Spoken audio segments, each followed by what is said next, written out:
Let's go on to the other big issue out of Parliament today, and that is the industrial relations laws that Labor has put up. I'm joined in the studio by Amanda Rose from Small Business Women Australia. Good to talk to you, Amanda. I'm told that this legislation passed through the Senate in the last hour, so it is now law. Lots more power for the unions, in particular when it comes to small business. You must be worried about this push to make casual employees permanent. Isn't this going to be a horrible burden on a lot of small to medium-sized businesses? This legislation is catastrophic to small businesses, and the fact that 2/3 of small businesses don't even know about it and that it's happening is the first problem. Second problem is the agility in a small business is very different. It's needed versus a large business. They need to change where it's casual, contract and so forth. If you force them to do something, they haven't the funds to do it. They'll just stop. The person will have to be let go. Then that person's unemployed.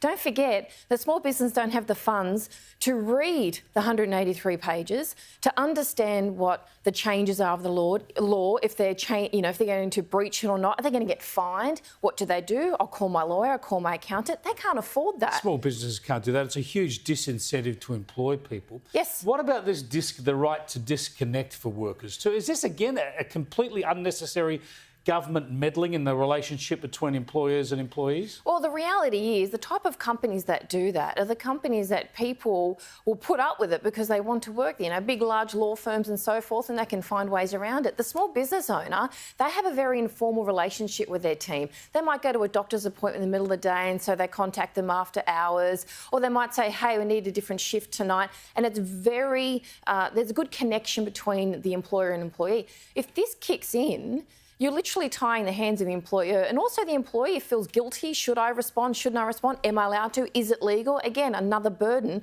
And people just give up. People stop working for small business and small business start shutting down.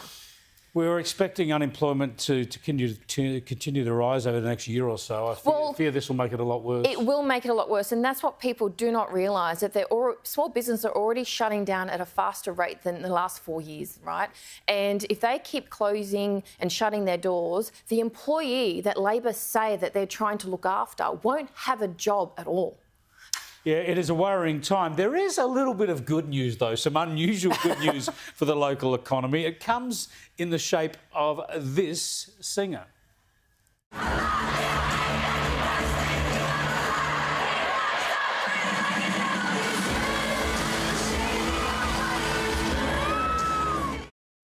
Now, why someone sings in a one-piece bathing costume has got me beat, but Taylor Swift they're talking about this as $150 million boost to the economy. How's this happening, and is it good timing? Well, I think it's great. Don't forget there is, accommodation, Airbnb, people are travelling to come and see her in the different cities, but also small businesses are jumping on the bandwagon in a very clever way, and they're making friendship bracelets, which seems to be all the hype at the moment of Taylor Swift, and other things that say Taylor Swift themed this. And the good thing is you don't see her team coming down hard on them saying you can't do that.